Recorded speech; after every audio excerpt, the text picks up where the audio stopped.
રાજકોટ જિલ્લાના ઉપલેટા શહેર અને તાલુકા કોંગ્રેસ દ્વારા મામલતદારને આવેદન આપવામાં આવ્યું છે. તાજેતરમાં એસટી બસના ભાડામાં ભાવ વધારો, રાંધણ ગેસ અને પેટ્રોલ ડીઝલમાં પણ ભાવ વધારો પાછો ખેંચવાની માંગ કરાઈ છે. કેન્દ્ર સરકાર દ્વારા એલપીજીના ₹50નો ભાવ વધારો અને રાજ્ય સરકાર દ્વારા એસટીમાં 10%ના ભાવ વધારા સામે વિરોધ કરવામાં આવ્યો છે.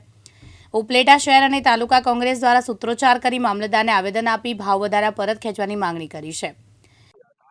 કૃષ્ણકાંત જોટાઈ, શહેર કોંગ્રેસ પ્રમુખ, ઉપલેટા.